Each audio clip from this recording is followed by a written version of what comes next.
तो आज का हमारा सोर्सेज ऑफ बिजनेस फाइनेंस का टॉपिक है नया नवेला डिवेंचर्स। ठीक है जी। तो पिछली क्लास में हमने शेयर्स और प्रेफरेंस शेयर्स और रिटेन अर्निंग पढ़ा था। आज जो है डिवेंचर्स हम लोग पढ़ते हैं। थोड़ा सा उल्टा पुल्टा दिया हुआ है बट कोई नहीं, सिलेबस हमें तो चैप्टर पूरा करना है, वो हम लोग कर लेते हैं। तो इसमें ये दूसरा सोर्स है फंड रेज करने का। डिवेंचर बेसिकली एक तरीके का लोन ही होता है ये। एक बार पढ़ते हैं फिर क्लियर होएगा। तो डिवेंचर्स बेसिकली क्या है, इंस्ट्रूमेंट होता है जिससे आप लॉन्ग टर्म डेट जो है पसीने से आया हुआ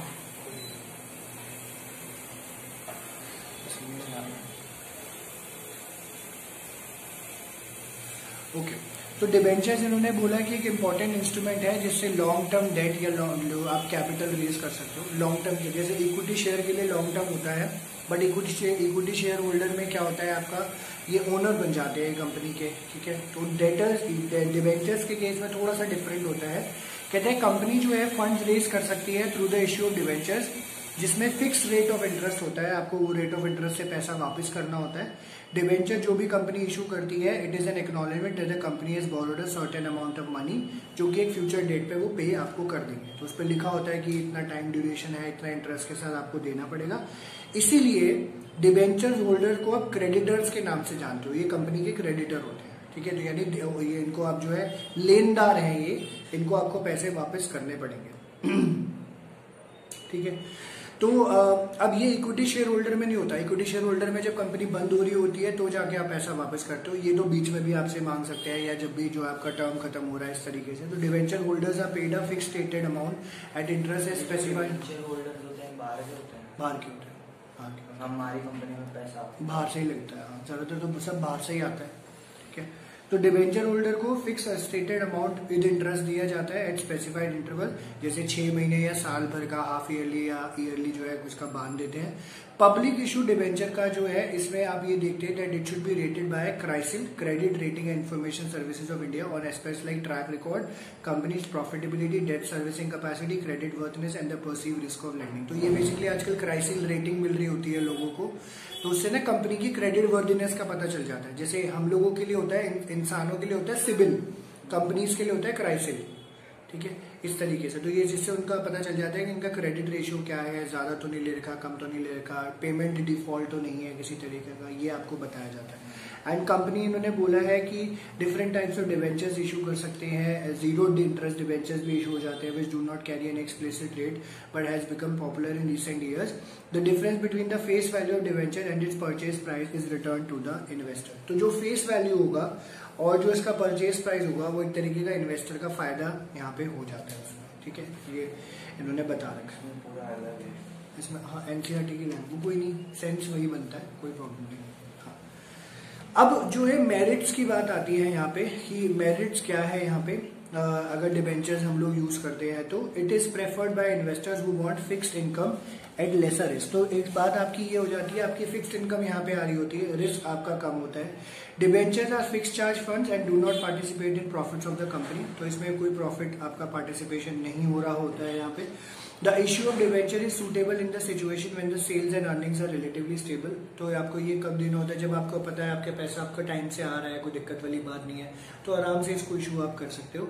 as debentures do not carry any voting rights, financing through debentures does not dilute control of equity share holder on management. ठीक है। तो डिवेंचर में क्योंकि वोटिंग राइट नहीं होता, ओनर भी नहीं बनते हैं, तो अगर डिवेंचर से जो पैसा लेते हो तो इसमें जो है इक्विटी शेयर होल्डर का कोई कंट्रोल डाइल्यूट नहीं होता, क्योंकि इक्विटी शेयर होल्डर ओनर के ओनर रह जाते हैं। फिर डिवेंचर्स को डिवेंचर्स के थ्रू आप फाइनेंसिंग अगर रेज कर रहे होते हो तो इक्विटी कैपिटल से थोड़ा सा सस्ता होता है ये as compared, and as the interest pay to debenture is tax deductible. तो आप जो भी इंटरेस्ट पे करोगे उसमें टैक्स डिडक्ट करके दोगे आप, तो ये भी थोड़ा सा फायदा आपको हो जाता है। लिमिटेशंस की अगर हम लोग बात करते हैं, debentures are source of fund has certain limitation, there are given as fix charge instrument, debentures put a permanent burden on the earnings of a company. तो आप लेते हो तो परमानेंट बर्डन है, आपको जो है पैसा हर महीने देना पड़ेगा, हर साल देना पड़ेगा आपको पैसा। और इसमें जो होता है कि अगर कंपनी की अर्निंग फ्लक्चुएट हो जाती है तो ज्यादा दिक्कत होती है फिर। ठीक है। क्योंकि आपको डिवेंचर में सर्टेन फिक्स अमाउंट देना ही देना है, एक तरीके का लोन ही होता है। फिर अगर रिडीमेबल डिवेंचर्स आपने इशू कर रखे हैं the company has to make provision for repayment on the specified date. तो आपको ये देख के चलना पड़ेगा, इस स्पेसिफाइड डेट पे आपको पैसे वापस करने हैं, even during periods of financial difficulty. अगर आपको फाइनेंशियल डिफिकल्टी भी है तब भी आपको पैसा देना ही पड़ेगा। फिर कहते हैं हर एक कंपनी के पास अपनी बोरिंग कैपेसिटी होती है, जैसे ही आप डिबेंचर इशू कर देते हो उसके बाद आपकी फर्दर बोरिंग कैपेसिटी कम हो जाती है। जैसे हर एक इंसान की भी होती है, इनकम टैक्स रिटर्न से पता चल जाता है। अगर उसने मान के चलो कोई अगर साल की 12 लाख रुपए की रिटर्न भर रहा है, उसने 6-7 लाख रुपए का लोन ले लिया, तो उसकी अर्निंग और उसकी जो है लोन टेकिंग कैपेसिटी फिर कम हो जाएगी। क्या पता उसको सिर्फ 3-4 लाख रुपए एक्स्ट्रा मिले, उससे ज्यादा नहीं मिलेगा। ठीक है, ये चीज हो जाती है। तो ये इन्होंने डिबेंचर्स के केस में बताया आपको।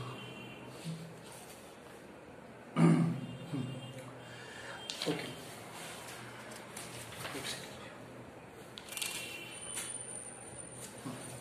इसके बाद बात आती है आपकी कमर्शियल बैंक्स की। ठीक है, तो जिन बैंक से पब्लिक जो है डील कर रही होती है रेगुलर बेसिस पे, उसको हम लोग कमर्शियल बैंक्स के नाम से जानते हैं। ठीक है, तो कमर्शियल बैंक जैसे आप सुनते होंगे जो है आपका पीएनबी है, एसबीआई है, एचडीएफसी, आईसीआईसीआई, कोटक महिंद्रा, ये सारे कमर्शियल बैंक्स होते हैं हमारे। एंड ये बहुत इंपॉर्टेंट पोजीशन हमारे यहाँ पे होल्ड करके चलते हैं।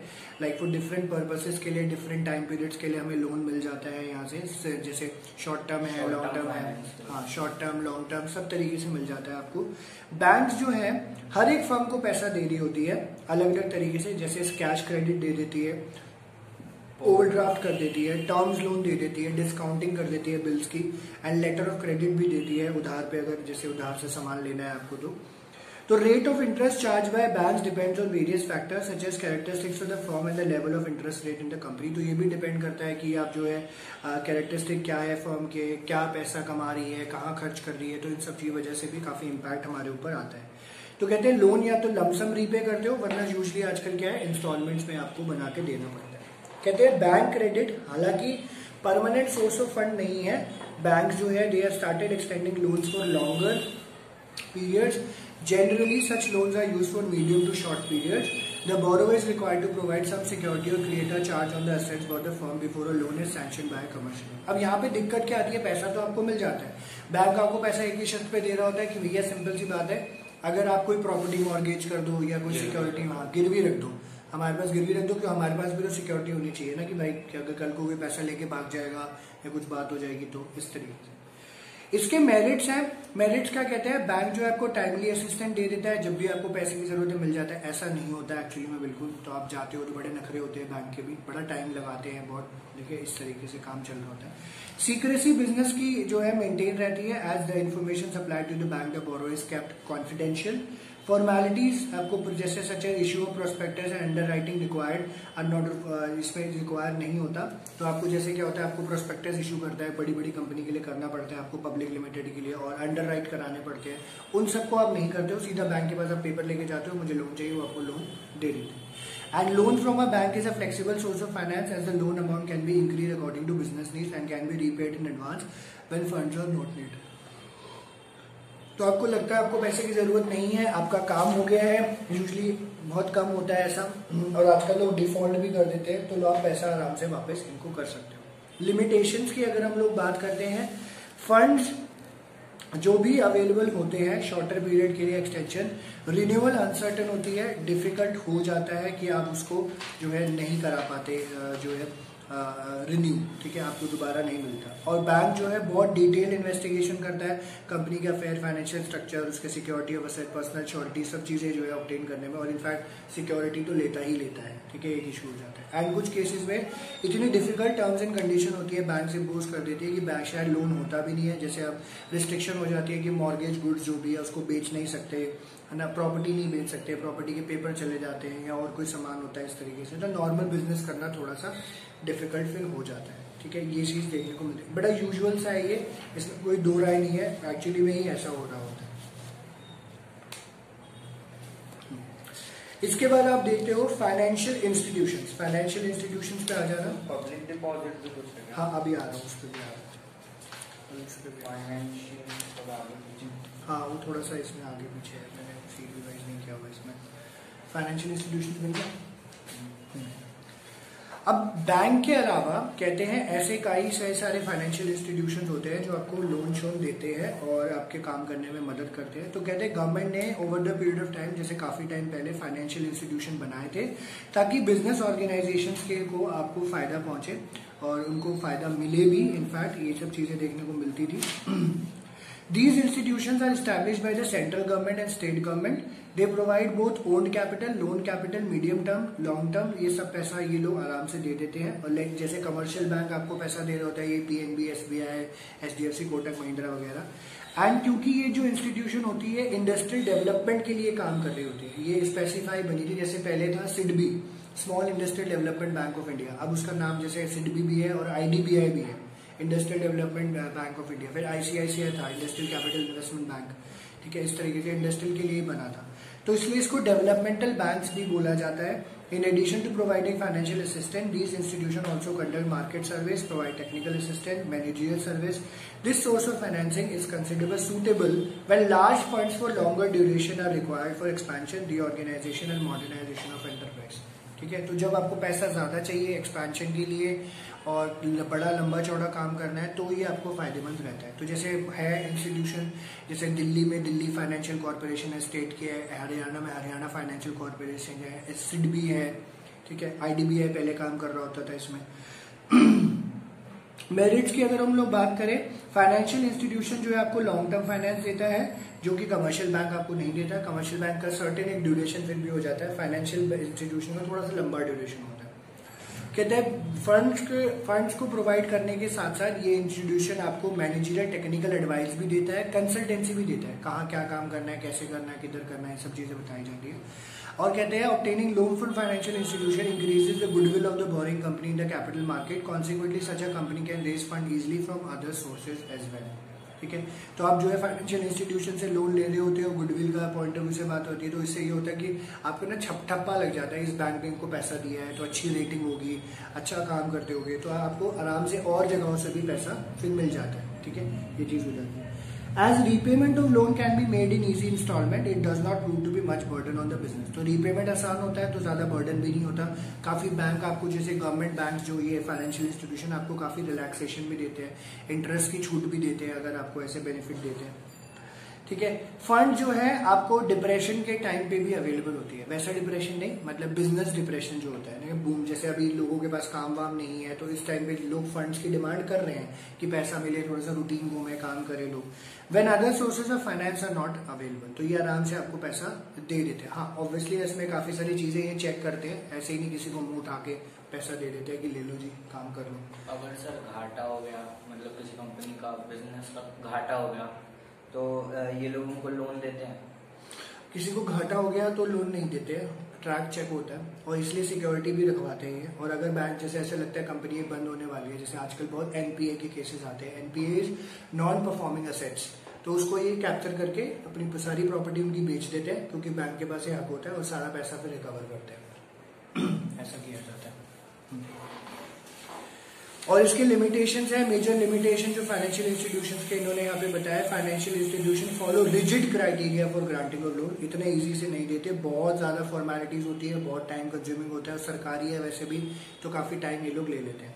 Certain restrictions such as restriction on dividend payment are imposed on the power of borrowing company by the financial institution। तो कहते हैं अगर आप फाइनेंशियल इंस्टीट्यूशन से पैसा लेते हो तो आपके डिविडेंड पे रोक लगा देते हैं, ये बोल देते हैं कि भाई डिविडेंड नहीं देना आपको। ठीक है, और जैसे क्योंकि हमने आपको लोन दिया हुआ है तो हमारा लोन तो पहले चुकता होना चाहिए, तो आप डिविडेंड नहीं बांटोगे, या जितने साल के लिए लोन लोगे उतना नहीं बांटोगे, ऑल्टरनेट ईयर्स में बांटोगे, ऐसे करके भी बोल देते हैं। फिर फाइनेंशियल इंस्टीट्यूशन में have their nominees on board of director of the borrowing company, thereby restricting the power of the company. तो बोर्ड ऑफ डायरेक्टर में इनका खुद का बंदा बैठा होगा, ठीक है, ताकि कुछ ऐसा उल्ट पटांग काम ना करो, ताकि जो है आपको दिक्कत फेस करनी पड़े कंपनी को, और इनसे जो है पता चले लोन। हाँ नहीं सीधी सही बोल रहे हैं, ऐसे ही करते हैं। ठीक है, तो ये आपका लोन्स फ्रॉम फाइनेंशियल इंस्टीट्यूशन है जो कि इन्होंने यहाँ पे बताया। शुभम इतना क्लियर है?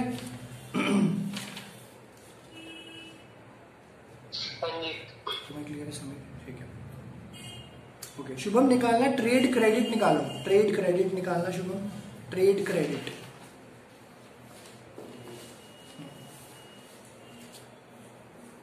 ट्रेड क्रेडिट सिंपल सी बात है, ट्रेड मतलब आप काम जो कर रहे होते हो उसमें उधार आपको मिलता है। ये बड़ा सिंपल सीधा तरीका होता है। जब मैं बिजनेस कर, जैसे अभी भी बिजनेस ही कर रहा हूँ, जब मैं जैसे मेरा मेडिसिन का बिजनेस होता था तो ट्रेड क्रेडिट यूज होता था। हमने उधार पे सामान ले लिया, यूजली क्या होता था 1 महीने से लेकर 15 दिन, 1 महीने, 3 महीने तक, 6 महीने तक, 4 महीने तक, इस तरीके का क्रेडिट चलता है। 3 महीने का यूजुअल टर्म है सोसाइटी का जो काम हो रहा होता है। तो इसमें बेसिकली क्या होता है, आपको जब ट्रेड क्रेडिट मिलता है तो आप आराम से काम फ्री माइंड से कर पाते हो कि आ गया, चलो 3 महीने बाद या 2 महीने बाद हमें पेमेंट करनी है, ठीक है। हालांकि उसके लिए आपको वर्किंग कैपिटल बहुत ज्यादा चाहिए होता है क्योंकि वो पैसा आपका ब्लॉक हो जाता है, ठीक है। तो ट्रेड क्रेडिट क्या कहता है, it is a credit extended by one trader to another for the purchase of goods and services. Trade credit facilitates the purchase of supplies without immediate payment. तो आपको पेमेंट नहीं करनी है। देखो इसमें प्रोसीजर क्या है, आई होप समझ भी आ गया होगा। तो फॉर एग्जाम्पल अगर मैं एक बंदा हूँ, मुझे समीर एक चीज बनाता है, समीर से मैंने बोला ठीक है एक काम करो समीर मुझे मास्क बना के दे दो, मेरे पास सप्लाई है, मुझे ना 10 लाख मास्क बना के दे दिए। तो 10 लाख मास्क बना के दिए, समीर से मैंने पेमेंट टर्म्स पूछी तो कहते हैं हम आपको जानते हैं, कोई दिक्कत वाली बात नहीं, तो आप जो है 2 महीने बाद पेमेंट देना, ठीक है। 60 दिन बाद का चेक बना के मुझे दे दो, मैं उसको डाल दूंगा, आपका बीच में ऑर्डर आएगा तो उसका आप फिर दोबारा दे देना। तो ये चला गया। अब मुझे इमीडिएट पेमेंट नहीं करनी, मैं जब मर्जी जिस मर्जी तरीके से वो माल सारा बेच रहा हूँ। ये जो है ये क्या कहते हैं, such credit appears in the records of the buyer of a good as sundry creditors और अकाउंट्स पेबल। अब देखो मेरे लिए क्या हो जाएगा, मेरे अकाउंट्स में क्या शो करेगा, क्रेडिटर। समीर मेरा हो गया क्रेडिटर में जो इसको पैसे देंगे, ठीक है। और समीर के अकाउंट में क्या हो गया, डेटर, ठीक है, क्योंकि मुझे उसने मुझसे पैसे ले लिए। तो इस तरीके से चलता है। तो trade credit is commonly use by business organisation. Short term financing का एक तरीका हो जाता है, लॉन्ग टर्म भी यूज कर रहे होते हैं। आपकी फाइनेंशियल स्टैंडिंग गुडविल के लिए यूज होता है। जैसे मेरे फादर बड़ा रेगुलर उनका क्रेडिट मिलता है क्योंकि बहुत पुराने 94 से बिजनेस कर रहे हैं, तो उनको जो लोग नोन है जिसके साथ काम कर रहे हो तो सप्लाई में 1-1, 2-2 महीने का चेक जो है उनको चेक के थ्रू माल मिलता रहता है। फिर बीच बीच में अगर रिक्वायरमेंट है पेमेंट क्लियर करी मिल लेते रहो, ये चलता रहता है। एंड उन्हीं लोगों को मिलता है जिनका गुडविल अच्छा है। Volume and period of credit extended depends on factors such as reputation of the firm, financial position, volume of purchases, past record of payment, degree of competition in the market. Terms of credit may vary from one industry to another and from one person to another. A firm may also offer different credit terms to different customers. अब जैसे क्या होता है, देने वाला वो कहते हैं देने वाला जब भी देता छप्पड़ फाड़ के टिक टिक टिक ना टिक टिक टिक ना। तो वो भी ऑब्वियसली इसी तरीके से है कि डिपेंड करता है कि मेरी अगर पेमेंट बहुत अच्छी है तो 3 महीने बाद दे दे, 3 महीने बाद लेगा। किसी को लगता है छोटा मोटा काम है तो 15 दिन का दे देगा, किसी को 1 महीने का, किसी को 45 दिन का। इस तरीके से ये काम चल रहा होता है। जैसे शुभम तुम्हारे पापा का बिजनेस है तो पूछना कपड़ा कितने दिन के उधार पे आता है, पूछना पापा से, ट्रेड क्रेडिट का वो बताएंगे, ठीक है शुभम।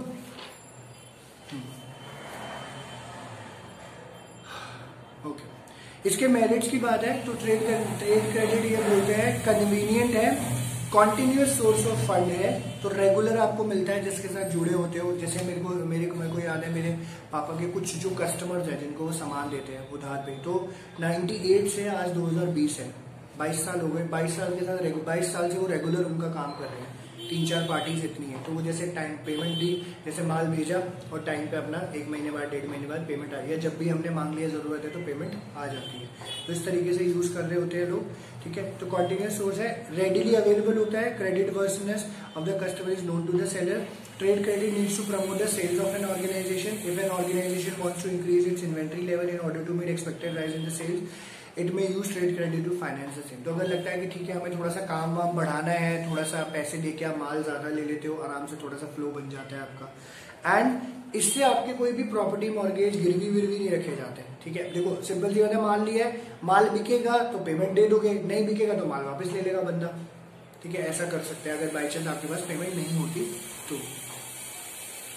लिमिटेशंस की बात करें, availability of easy and flexible trade credit facilities may induce a firm to indulge in over trading which may add to the risk of the firm. तो कई बार ये गड़बड़ हो जाती है कि आप ओवर ट्रेडिंग कर जाते हो।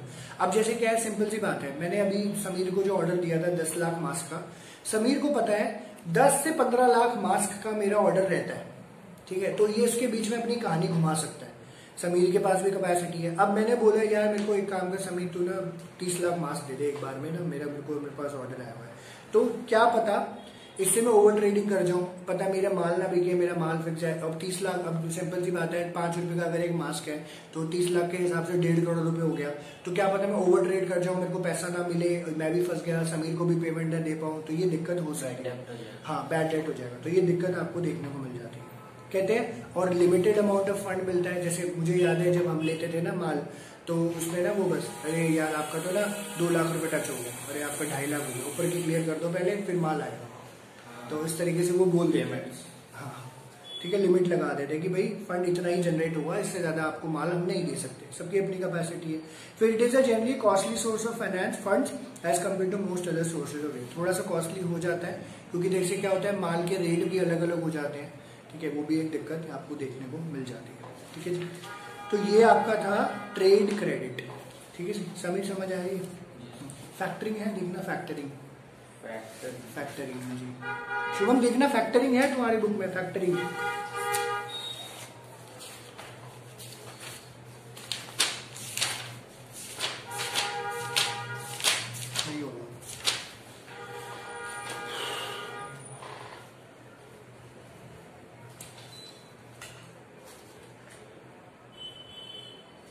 नहीं होगा, फैक्टरिंग नहीं होगा, छोड़ दो, कोई दिक्कत नहीं है। ठीक है, छोड़ दो, कोई दिक्कत नहीं।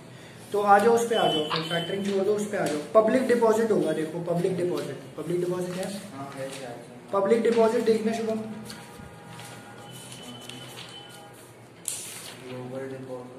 पब्लिक डिपॉजिट्स दिया हुआ बुक में, तो ये है पब्लिक डिपॉजिट। ठीक।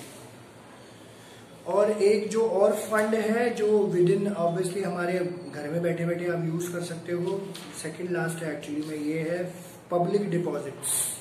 पब्लिक डिपॉजिट्स बड़ा इंटरेस्टिंग सोर्स ऑफ फंड है, ये एक तरीके का फिक्स डिपॉजिट ही होता है। जैसे बैंक में जाके आप एफडी कराते हो और आपको एक सर्टेन इंटरेस्ट रेट पे वो पैसा मिल रहा होता है, 1 साल की मेच्योरिटी पे, 2 साल की, 3 साल की, 4 साल की, कुछ भी आप चूज कर सकते हो उसमें।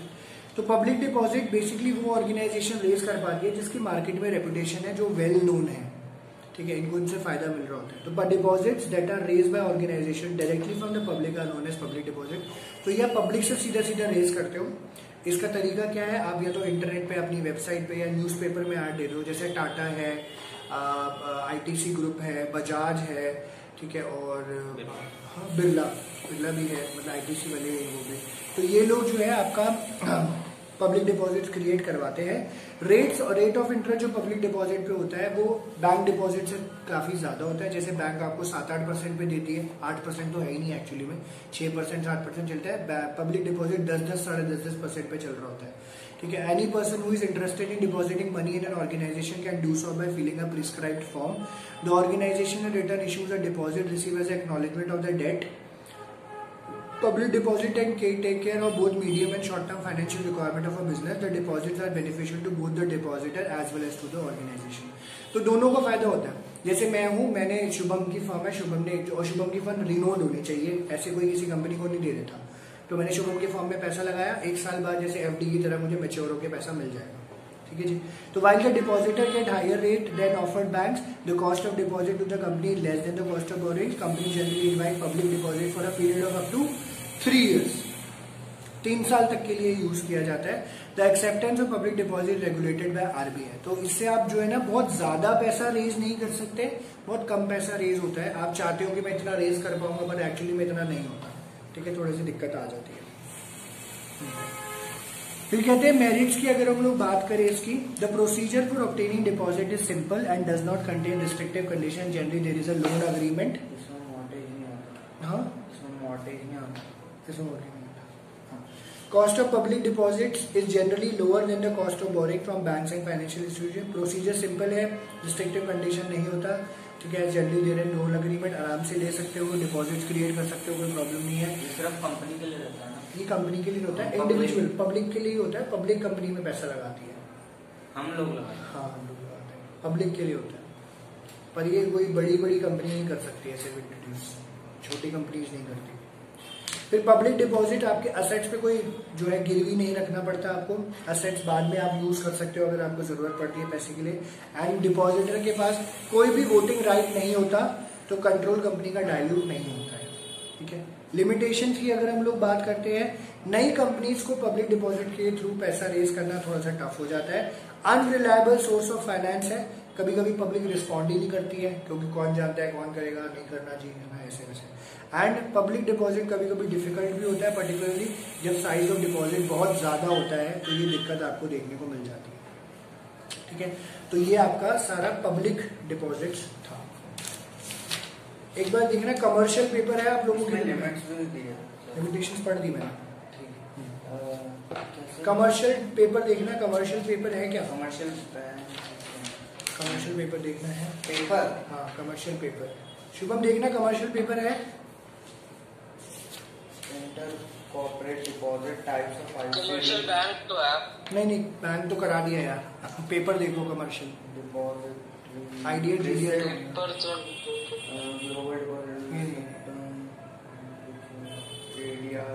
आइडिया जीडिया तो आगे करना है बाद में।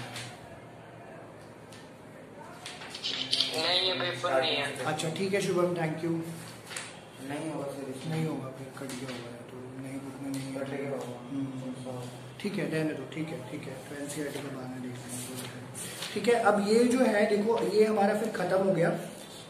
ठीक है, तो हमने, मैं एक बार फटाफट आपको ब्रीफ कर देता हूँ। अभी जैसे सोर्स ऑफ फंड आपकी एनसीईआरटी आप देखोगे, मैं आपको पिक्चर भी भेज दूंगा।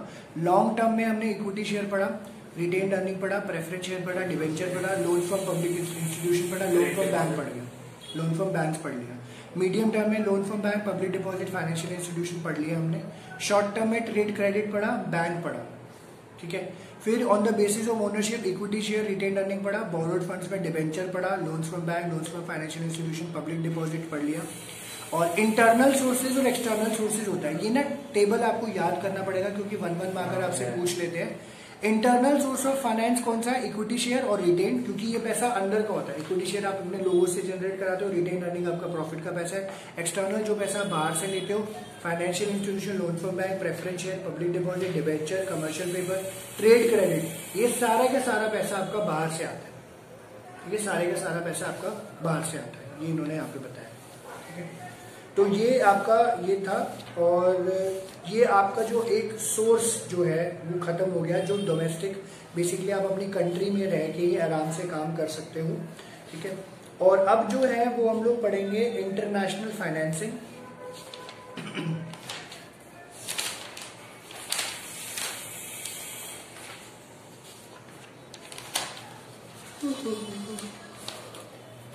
एक बार बुक दिखाना, बुक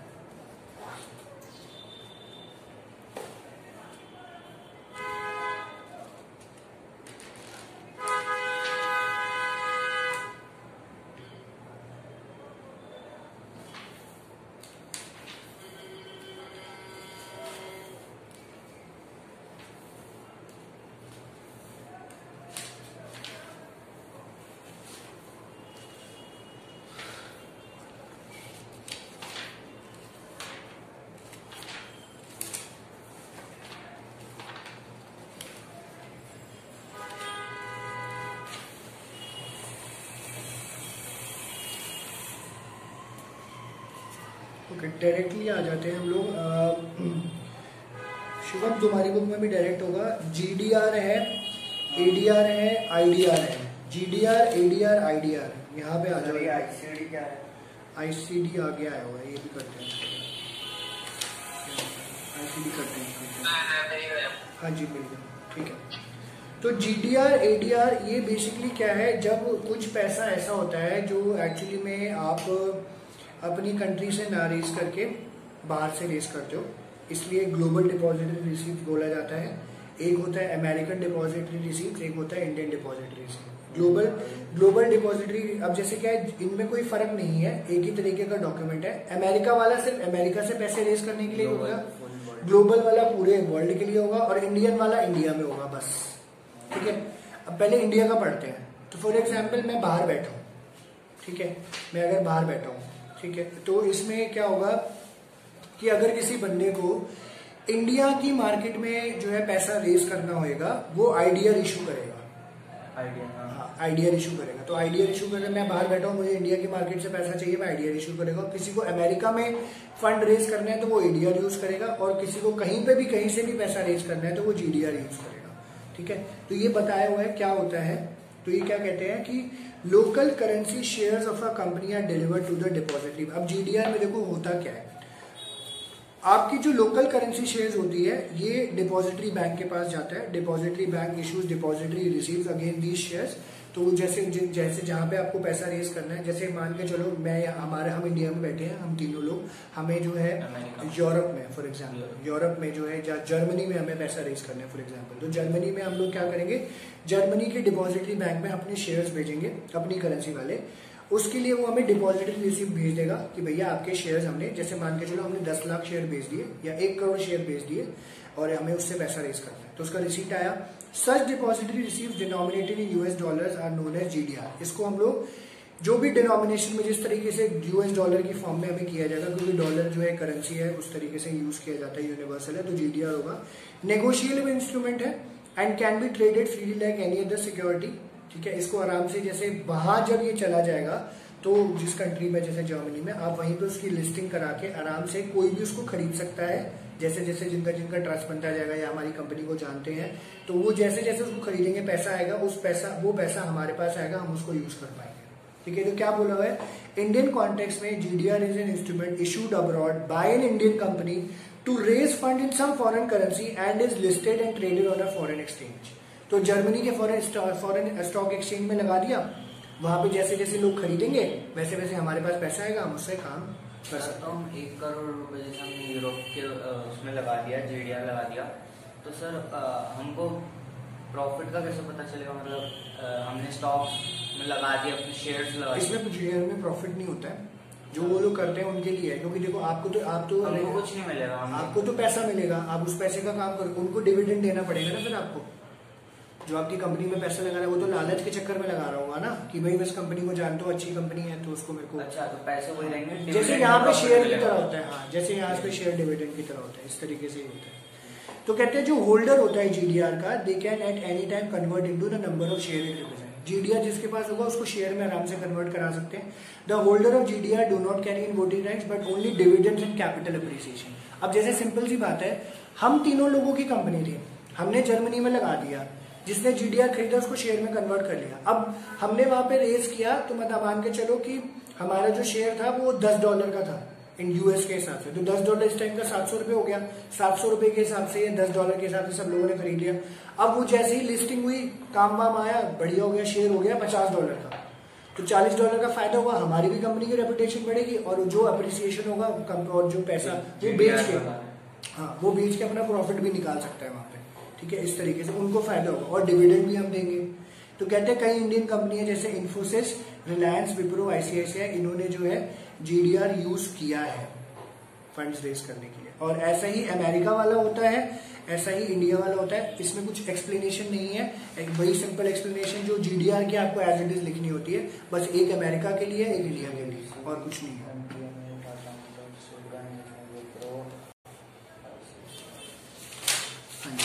ठीक है, तो एडीआर जीडीआर का कुछ दवाइयों की कंपनी है साउथ इंडिया में। ठीक है जी, तो इसमें आईडीआर और जो है एडीआर में कोई ज्यादा डिफरेंस नहीं है, ये इन्होंने बता दिया। और factors affecting choice of fund नहीं देखना, factors affecting choice of source of fund है, लास्ट टॉपिक होगा एकदम लास्ट। हाँ नहीं सर, चार्ट बने नहीं है, एक सेकेंड मैं टॉपिक इंडेक्स में लिखता हूँ। Factors affecting choice of funds, factors affecting choice of funds, इसमें तो ऐसा कुछ लिखेंगे, चॉइस ऑफ फंड नहीं सर, इसमें छोड़ो फिर नहीं होगा, कट गया होगा, ये पता नहीं एनसीईआरटी हो गया। ठीक है, कोई दिक्कत नहीं।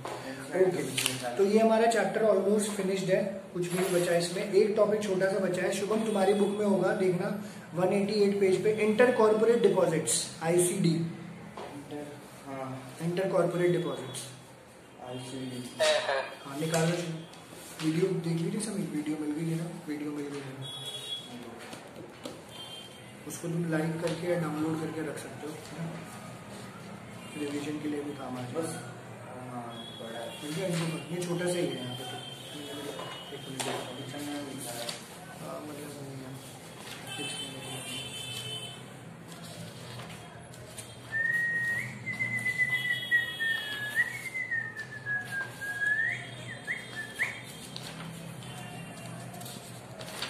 ओके, तो छोटा सा ये इंटर कॉर्पोरेट डिपॉजिट उन्होंने बोला हुआ है। Inter corporate deposit basically unsecured होता है। अनसिक्योर्ड का मतलब किसी के ऊपर कोई इसमें गिरवी चीजें नहीं रखी जाती, ठीक है। शॉर्ट टर्म डिपॉजिट होता है which is made by company with another company. तो फॉर एग्जांपल अगर जैसे मैं हूँ, शुभम की कंपनी है और समीर की कंपनी है, तो इसमें हम लोग जो है एक दूसरे के साथ लोन शॉर्ट टर्म ले सकते हैं, शॉर्ट टर्म डिपॉजिट। तो मैंने एक शुभम की कंपनी में पैसा अपना लगा दिया और उससे थोड़ा सा रिटर्न मैंने ले लिया, शुभम ने समीर में लगा दिया, समीर ने मेरे में लगा दिया, चलता है।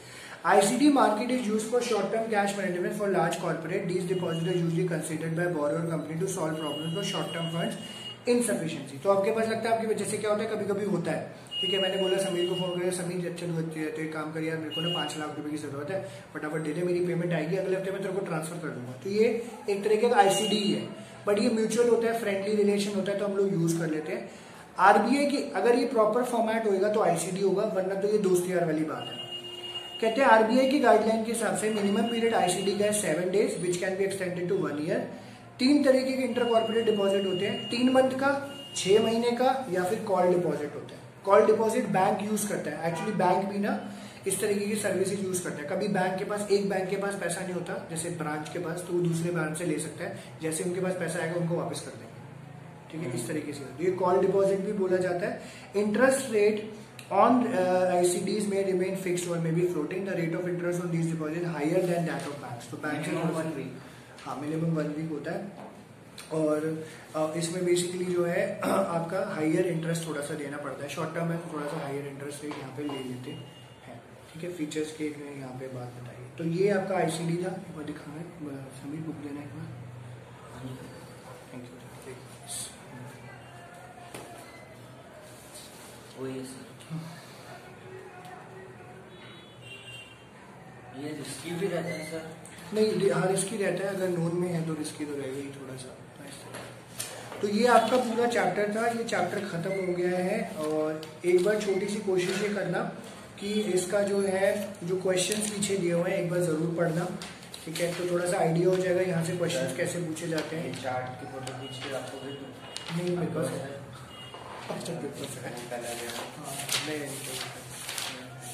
ठीक है, तो एक बार पढ़ लेना जरूर। ये चैप्टर हमारा खत्म हो गया। वीडियो मैंने पहले ही रिकॉर्ड कर ली है।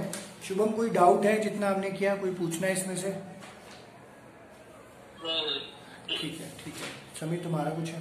मैं साथ साथ में पूछ लेता हूं। ठीक है, चलो थैंक यू वेरी मच। हम मिलते हैं ब्रेक के बाद अगले हफ्ते। टाटा, see you, bye bye, good night. Bye Shubham. Bye bye.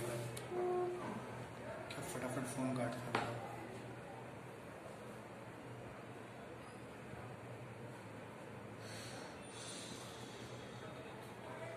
अरे यार।